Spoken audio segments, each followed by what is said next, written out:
네, 북한은 오늘 새벽 또 미사일을 발사했습니다. 일본이 화이트리스트 배제라는 추가 보복 결정을 내릴 시한은 이틀 앞으로 다가왔습니다. 최근 이 국내외적 외교안보 현안이 잇따르면서 정치권에서도 각종 대응에 나섰는데요. 여야의 목소리 직접 들어보겠습니다. 전재수 더불어민주당 의원 그리고 성일종 자유한국당 의원 두 분 모시고 이야기 나눠보겠습니다. 어서 오십시오. 안녕하십니까. 예, 좀 걱정입니다. 북한이 엿새 만에 또 미사일을 발사했습니다. 여야는 한 목소리로 질타를 했는데요. 먼저 이 얘기 듣고 오시겠습니다. 북은 9.19 군사합의 정신을 준수하여 평화를 해치는 일체의 유혹과 행동을 즉각 중단할 것을 강력히 촉구합니다. 아울러 북의 이러한 행위가 반복될 경우 어렵게 마련한 남북관계와 북미관계 개선에 중대한 장애만을 조성하게 될 것임을 엄중히 경고합니다. 북한의 이러한 미사일 도발은 작년 남북 군사합의, 9.19 군사합의의 명백한 위반입니다. 북한은 이미 미사일 도발을 세 차례 함으로써 5월 그리고 이번에 두 번 더 함으로써 삼진 아웃됐습니다. 남북 군사합의 파기해 주십시오. 한미일 안보협력 체계를 즉각 정상화 복원시켜야 된다라고 생각합니다. 필요하다면 북한의 핵무장에 맞서서 한미일 3국이 공동 관리하는 핵 잠수함 체제를 가동해야 된다고 생각합니다. 네, 지금 여야의 얘기 다 듣고 오셨습니다. 일단 NSC는 조금 전에 11시부터 개최가 됐습니다. 청와대도 이제 상황을 좀 심각하게 보는 것 같습니다. 예, 그렇습니다. 일단 오전 11시에 조금 전에 NSC 긴급 상임위원회가 열렸고요. 청와대는 NSC 회의를 개최를 하고 군은 군대로 지금 정확한 사태 파악을 위해서 긴급하게 움직이고 있는 것으로 그렇게 알고 있습니다. 예, 지금 정치권에서 한 목소리로 북한을 규탄하는 것까지는 똑같은데요. 그 방점이 찍혀 있는 부분, 또 해법에 대해서 좀 차이가 있는 것 같습니다. 지금 두 가지 정도로 좀 짚어보려고 하는데, 일단 9.19 군사합의. 여당에서는 북한의 준수해라 압박하는 수준인데, 지금 한국당에서는 군사합의 그냥 이제 삼진 아웃됐으니까 파기하라, 이런 입장인 거죠? 그렇습니다. 군사합의 1조에 보면은 육상, 또 해상, 공중, 모든 곳에서 일체 적대 행위를 하지 않는다라고 되어 있거든요. 그런데 지금 북한이 5월 달에 두 번에 걸쳐가지고 미사일을 발사를 했어요. 7월 달에 또 두 번을 발사했다는 것이죠. 북한이 얘기하고 있는 것은 이게 가짜 평화고 위장 평화입니다. 지금 남북이 함께 합의해 놓은 이 합의서도 준수가 안 되는데 지금 이것을 굳이 우리가 이거에 매달릴 필요가 있을까요? 이 부분은 굉장히 국가 안위적 측면에서 위중하기 때문에 이 부분은 파기해야 한다고 생각을 합니다. 3개월에 3번. 너무 자주 발사를 하니까 이 정도면 파기해야 되는 수준이 아니냐. 지금 한국당은 이런 입장인데요. 우리 자유한국당 의원님들께서는 너무 조급하신 것 같아요. 너무 조급합니다. 민족의 문제, 남북의 문제는 이렇게 조급한 마음을 가지면 절대 안 됩니다. 저희들이 지난 70년간의 분단 상태를 겪어온 거 아닙니까? 70년 동안 얼마나 많은 적대적 관계를 지속해 왔습니까? 70년 동안 그래 해왔던 걸 어떻게 하루 이틀 만에 또는 1, 2년 만에 한반도의 영구적이고 항구적인 평화체제를 마련하겠습니까? 불가능한 것이거든. 그래서 저희들이 조급하지 말고 좀 진득하게 그러나 주도 면밀하게 저희들이 대응을 해야 된다 이렇게 생각을 합니다. 더더구나 북한의 9.19 군사합의에 대해서는 대한민국 정부의 통제 영역 안에 있다. 이렇게 말씀드립니다. 그래서 우리 국민들께서 안심하셔도 되고요. 저희들이 통제 가능한 수준에 있고 더더구나 저희들은 미국과의 공조에 있어서는 숨소리까지도 공조한다는 이야기를 들을 정도로 지금 잘 공조를 하고 있다는 말씀을 드립니다. 제발 조급하지 않았으면 좋겠다는 말씀 다시 한번 드리도록 하겠습니다. 조급하다고 하는 말은 전혀 맞지 않는 이야기죠. 70년 동안 누가 대한민국의 안보를 위협을 했고 침공을 누가 했나요? 천안함 사태를 누가 저질렀나요? 우리가 참고 기다려온 것이 70년입니다. 역으로 얘기해 보십시다. 정확하게 우리가 냉정한 상황을 우리가 분석을 해야 되고요. 우리 정부에서 큐를 보냈잖아요. 이 돈을. 뭐라 그랬습니까? 괴뢰가 보낸 전리품이라고 그랬습니다. 이번에 미사일 쏴놓고 뭐라 그랬어요? 남조선 당국자, 대통령을 얘기하시는 거 지칭하는 거잖아요. 당국자한테 경고를 보낸다 그랬습니다. 아니 합의서 써가지고 지금 잉크도 안 근데 발랐는데 이 부분은 그 가짜 뉴스다 우리 정보 당국이 밝힌 부분이 있어서 어떤 거를 가짜뉴스라는 거지? 예, 북한의 그 입장이 전리품이다 이렇게 얘기한 부분은 이건 가짜 뉴스다 이렇게 자, 정보 당국이 그래서 밝힌 부분이 예, 그건 그럼 제가 있습니다. 다시 확인을 하겠습니다. 예. 그래서 지금 의혹 빼고 이제 큰 자, 틀에서, 남조선 예. 당국자한테 엄중한 경고를 우리 대통령한테 엄중한 경고를 보낸다 그랬어요. 예.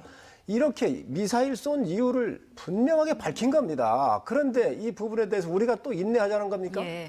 있을 수 지금, 없는 일입니다. 예. 이 평화는요.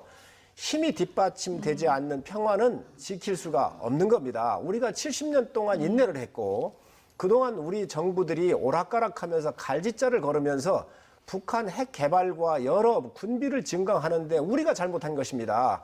지금이라도 정신 바짝 차려야 되고요. 예. 미국하고 숨소리까지 공조한다 그랬습니다. 정말 그렇게 되기를 바랍니다. 예, 북한이 너무 자주 도발을 하다 보니까 지금 한반도 평화 프로세스 이게 이제 긴 호흡으로 가야 하긴 하지만 정부 여당에서는 이 큰 방향성을 유지한다는 입장이기 때문에 이제 전략 수정을 해야 되는 거 아니냐 이런 입장이신데요. 성일종 의원님께서 하시는 말씀 무슨 의미인지는 잘 압니다. 그럼에도 불구하고 지난 70년간의 적대적 행위, 극단적으로 적대 관계가 고소됐던 적도 있습니다. 그때 그 상황들을 저희들이 70년의 분단 역사를 보자면 북한이 취하고 있는 말 한마디, 행동 하나하나에 대해서 저희들이 그렇게 과민 반응을 하고 또 조급하게 생각을 하면 안 됩니다. 저희들은 굳건한 안보 태세 위에서 주도 면밀하게 이 상황을 관리를 해서 그렇게 해서 이 한반도의 평화 프로세스를 밟아 나가자는 것입니다.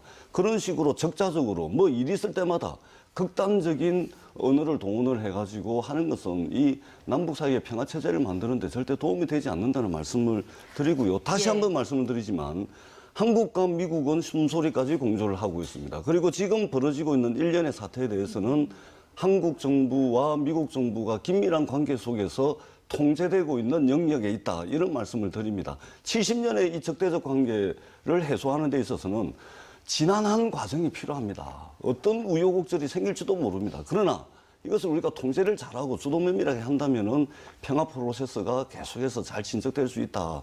저는 그런 믿음을 가지고 있습니다. 긴 호흡으로 봐야 된다 이런 얘기를 해주셨는데요. 자, 한국당에서는 지금 핵 무장론이 다시 좀 솔솔 고개를 들고 있는 상황입니다. 조금 전에 정진석 의원 얘기도 들어보셨지만 핵 잠수함 상시적으로 배치하자 이런 얘기가 나왔거든요. 이 주장에 대해서 민주당에서는 어떻게 보고 계십니까? 저는 참 어떻게 말씀을 드려야 될지 굉장히 황당한데요. 우리는 NPT 회원국입니다. 핵확산 금지 조약에 가입을 해 있고요. 그다음에 자유한국당 의원님들께서 핵 무장론을 주장을 하면 미국이 반대할 거라는 걸 뻔히 압니다. 이게 불가능하다는 걸 알매도 불구하고 왜 이런 주장을 할까? 저도 굉장히 의아스럽습니다. 그래서 제가 여기 나오기 전에 우리 자유한국당에서 핵 무장론이 어제 오늘의 일이 아닙니다. 이게 보면은요. 2012년도에 정몽준 의원, 2013년도에 심재철 의원, 2018년도에 원유철 의원, 2017년도에 홍준표 대표, 2019년 1월 달에 오세훈 전 서울시장, 올 3월에 한국당 한교안 대표, 그리고 올 7월에 조경태 최고위원께서 줄기차게 핵무장을 해야 된다라고 이야기를 하고 있습니다. 저는 미국이 뻔히 반대할 걸 알고 있고 불가능하다는 것을 알고 있음에도 불구하고 왜 핵무장론을 자유한국당 의원님들 중심으로 제기를 될까 곰곰이 생각을 해봤는데요. 그동안 핵무기는 한반도에 있어서 냉전의 도구였습니다. 철저하게 핵무기는 냉전의 도구로 쓰였는데 이 냉전의 도구가 작동을 하면서 한반도의 냉전 체제가 조성이 됐고 그 위에서 자유한국당이 사실은 존재를 해왔던 정당입니다. 근데 이 냉전 체제가 해체가 되니까 자유한국당이 설 자리 하나를 잃은 것이죠.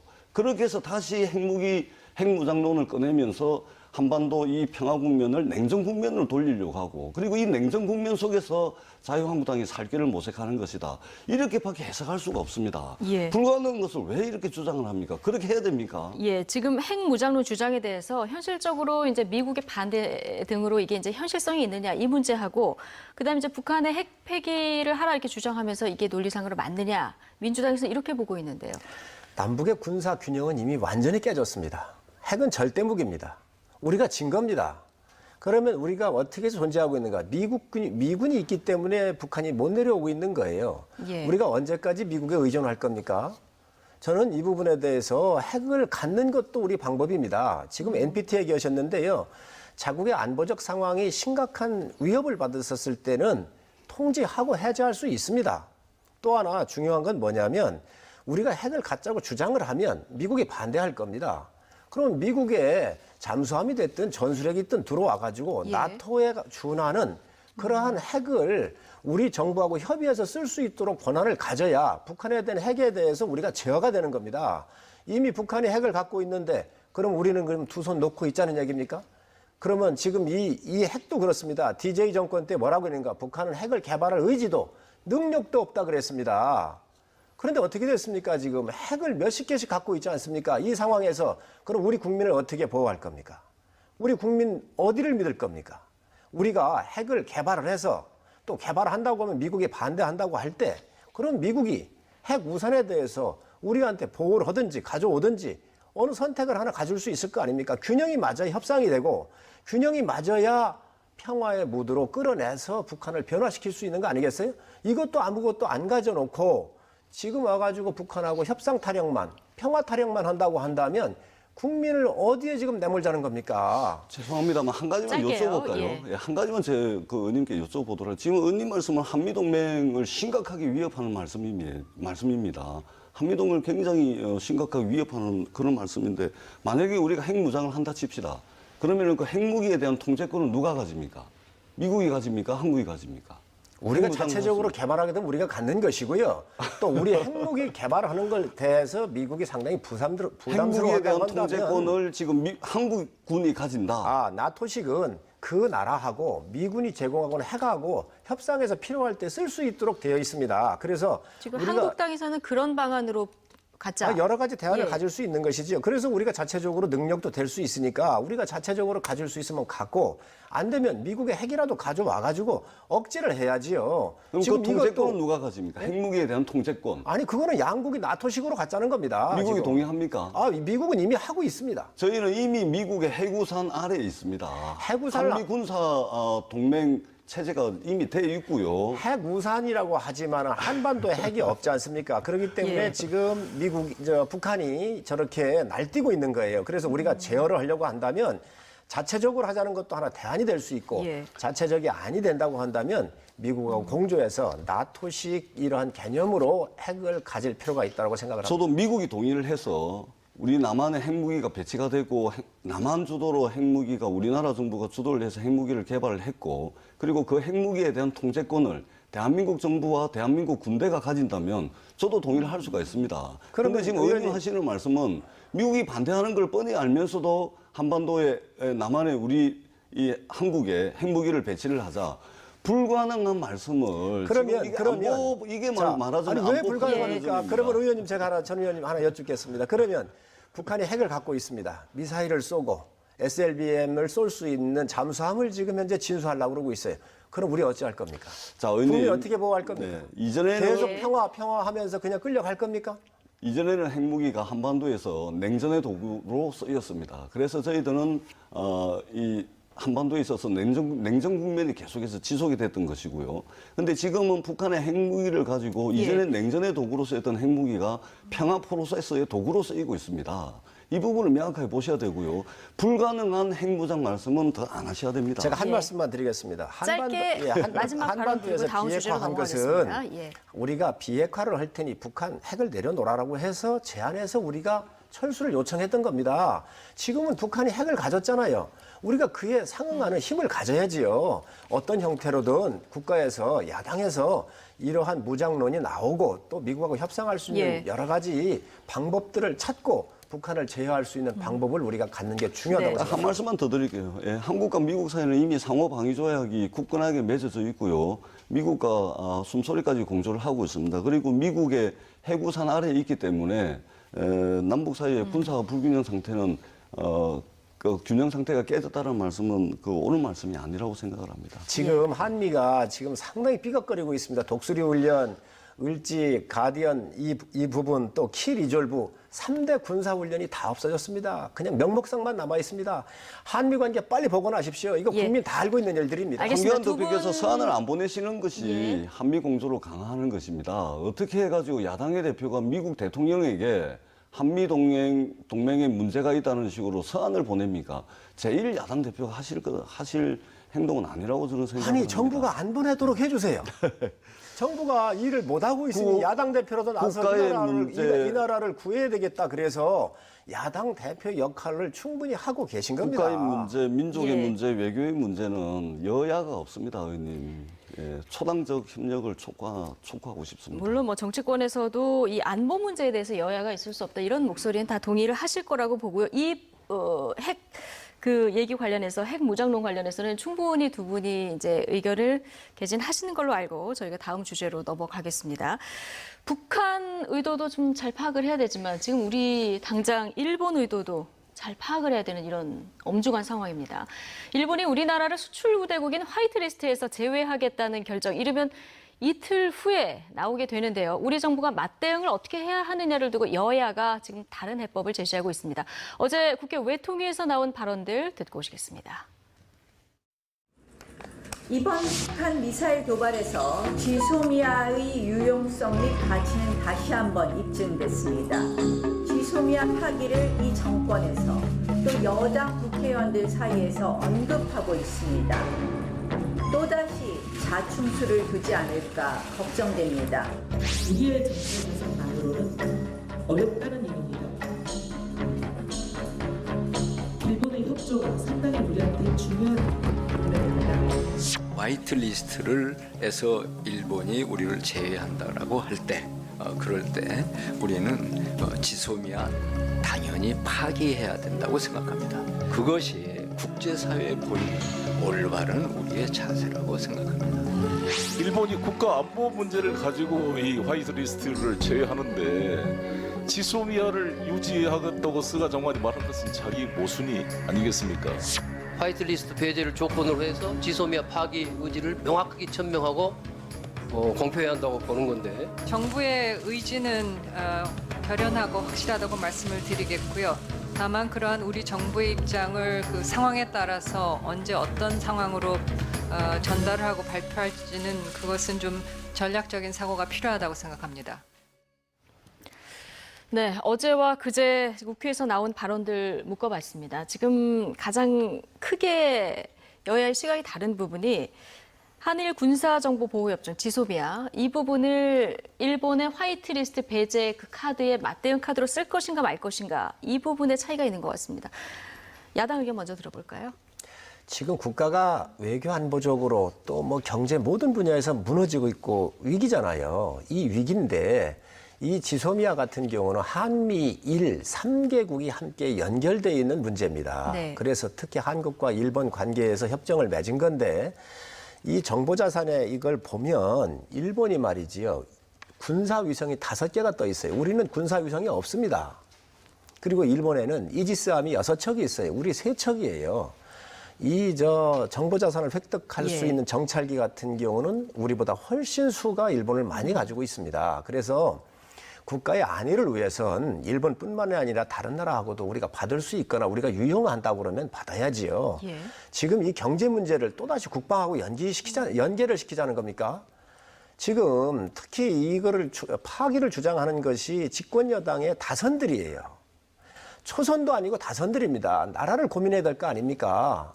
어떻게 이렇게 하실 수 있는가? 이 부분은요, 우리 국가의 큰 안보적 측면에서 특히 한미일이 공조되는 그런 개념화에서 봐야지 이게 단순하게 지금 현재 감정적으로 대응해서는 절대로 안 되는 문제라고 생각을 합니다. 근데 이 지소미아 폐기 카드가 이제 여러 가지 전략적인 것을 검토해서 얘기가 나오는 거 아니겠습니까? 이 카드로 해서 미국을 좀 압박하려는 이런 의도가 많다, 이런 분석도 나오는데 이 부분은 어떻게 보십니까? 이런 압박 카드를 쓸 때 미국이 좀 움직이게 하는 카드. 자, 이런 압박 카드를 쓸 때 우리 다선들이 나서고 집권 여당이 나선다. 예. 바로 이런 부분을 이게 네. 비공개로 한다든가 아니면 야당과 협의해서 좀 역할 분담을 한다든가 이렇게 해서 국가에 이득되는 측면에서 했다고 한다면 이해가 되겠어요. 예. 그러나 국민이 보는 앞에서 일본도 보고 미국이 다 보고 전 세계가 보고 있지 않습니까? 이런 데에서 이렇게 무책임하게 집권 여당의 다선의 의원들이 이런 이야기를 마구 쏟아내는 거는요. 국가적으로 결코 이롭지가 않습니다. 예. 국민 여론은 어떤지 좀 한번 보고 올까요? 자, 지지하는 당별 그 연장 여부 의견이 좀 팽팽한 모습인데요. 일단 이 지소미아를 파기해야 한다, 연장해야 한다, 47대 41.6. 이 정도면 좀 팽팽하다 이렇게 볼 수는 있을 것 같아요. 네, 그런 것 예. 같습니다. 예. 근데 지금 저희들이 일본이 나오고 있는 것을 면밀하게 좀 볼 필요가 있습니다. 일본은 결국은 이제 군대를 보유하고 전쟁할 수 있는 나라로 나아가는 거 아니겠습니까? 그동안은 그쪽으로 나아가는 데 있어서 말하자면 미국과 협력을 하고 북한을 압박하고 실존하는 적을 북한으로 상정을 하고 쭉 추진을 해왔었는데 이제 그게 안 되다 보니까 이제 남한을 우리 한국을 친 겁니다, 일본이. 대부분의 경우에 전쟁을 하건 뭘 하건 어린아이들이 싸움을 하더라도 말하자면 됐나 됐다 이런 식으로 해서 선전포고라는 것이 있는데 이것은 선전포고도 없이 기습 침략을 한 것이죠. 예. 그리고 일본이 동원할 수 있는 모든 동원 가능한 자원을 총동원해가지고 우리나라에 대해서 수출 규제 이 압박을 가하고 있는 것입니다. 요즘 총 들고 싸움합니까? 미사일 쏘면서 전쟁을 합니까? 그렇지 않죠. 안보가 왜 군사 안보밖에 없습니까? 경제도 안보입니다. 일본이 저렇게 동원 가능한 모든 자원을 다 동원을 해서 우리나라에 선전포고도 없이 기습 침략을 했는데 어떻게 저희들이 동원 가능한 자원이 있다면 동원하지 않겠습니까? 해야 되는 것이죠. 그리고 민주당의 다선 의원들께서 지소미아 파기 이야기를 하는 것은 대단히 복잡한 외교적 전략이 있습니다. 그냥 막 하는 이야기가 아닙니다. 예. 한미일 사이에 다양한 외교적 카드 중에 이제 하나인 것이고 지소미아 파기라 그래서 그 파기만 있는 것이 아니고 그걸 가지고 쓸 수 있는 여러 가지 카드들이 있다는 말씀을 드립니다. 예, 서일종 의원님, 일본이 사실 일본에서 수입해간 물품이 북한으로 흘러들어가고 이게 안보와 직결이 되고 그래서 우리를 못 믿는다. 그래서 수출 규제한다 이런 얘기를 하지 않았습니까? 우리를 못 믿는다고 하는데 또 지소미아는 유지해야 된다 이런 입장을 보이고 있어요. 이거는 일본의 논리는 어떻게 보십니까? 자, 이 지소미아 문제는 일본만의 문제가 아닙니다. 미국이 연결돼 있거든요. 그렇죠. 예. 일본이라는 날 우리가 잘 봐야 합니다. 일본은요, 네덜란드가 제해권을 갖고 있을 때 네덜란드에 붙었어요. 영국이 세계적인 초강국으로 군림할 때 영국하고 붙어가지고 청일 러일 전쟁을 치렀습니다. 지금 초강대국이 미국이잖아요. 미국의 이야기를 듣습니다. 이걸 파괴했을 경우에 미국으로부터의 일본의 압박을 상당히 부담스러워할 겁니다. 그래서 이런 국제적인 여러 가지 그 정치적으로 연결돼 있는 전략적으로 연결돼 있는 이런 부분에서 봤었을 때 일본은 굉장히 실용적으로 접근할 것이다 이렇게 보여지고 지금 우리가 국가 실리적 측면에서 우리가 접근해야 한다는 거지요. 이것도 국방 문제도 그렇고요. 그래서 이런 것들을 이게 쉽게 책임 있는 집권 여당의 다선들이 얘기한다는 게 참으로 한 사람도 아니지 않습니까? 벌떼같이 일어나고 있습니다. 아니 이게 나랍니까 이게 정말로 냉정하게 하고 우리 전 의원님께서 이제 전략적 말씀을 하셨는데 만약에 그 전략적 마인드가 있다고 한다면 좋겠습니다. 그러나 그 전략적 마인드가 감정적으로 지금 최재천 의원 같은 경우 뭐라 그랬어요? 전에 다 얘기했잖아요. 이번에 또 이걸 얘기를 했습니다. 파기하자고. 이렇게 이게 우후죽순처럼 이렇게 정도는 안 되고 이렇게 해서는 국가적으로 도움이 안 된다는 근데 뭐 거죠. 다선 의원들 좀 감정적으로 대응하는 것이 옳지 않다 얘기를 해주셨는데 지금 민주당 내에서도 좀 신중론 얘기들도 동시에 나오고 있는 이런 상황인데요. 이 이야기 잠깐 듣고 오시겠습니다.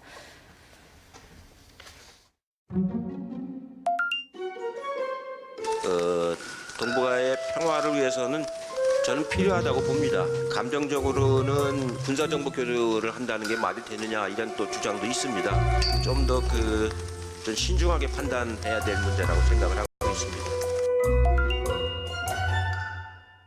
당 차원에서 반대하거나 이제 그래서는 안 된다고 생각을 하고 있습니다. 한일 간에는 감정이 있더라도 서로 이웃입니다.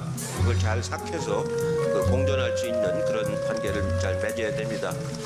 자꾸 확전시키려고 하지 말고 이제 수습을 해 나가야 되는 과정 아닙니까? 예. 한국과 일본이 사이 안 좋아져서 일본 나라에도 우리나라에도 도움될 게 없어요. 예. 자꾸 이 전장을 확대시켜서 좋을 게 없어요.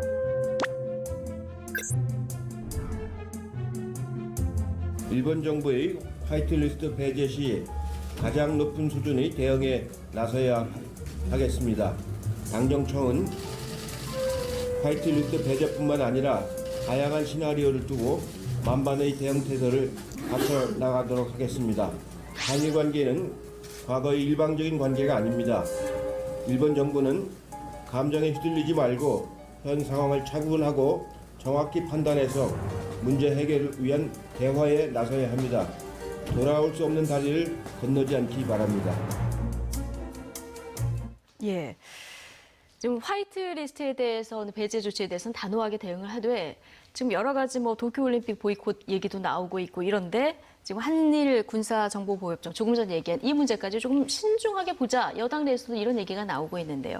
이것은 어떻게 뭐 투트랙 전략이라고 보면 될까요? 네, 오늘 이해찬 대표께서 하신 말씀은 그야말로 최고 단계의 전략적 발언이다.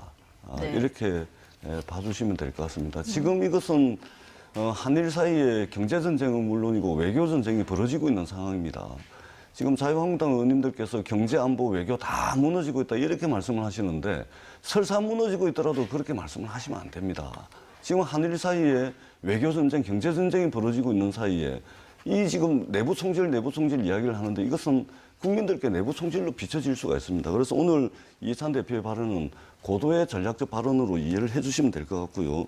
그리고 지금 저희들이 우리 서임종 의원님께서 감정적 대응을 좀 자제를 하고 실리적 측면에서 지소미아 문제를 좀 보자 이 말씀을 하셨는데 저희들이 최고로 실리적 측면에서 지소미아 문제를 저희들이 접근을 하고 있고 외교부에서 또 그렇게 대응을 하고 있다는 말씀을 다시 한번 드리고요.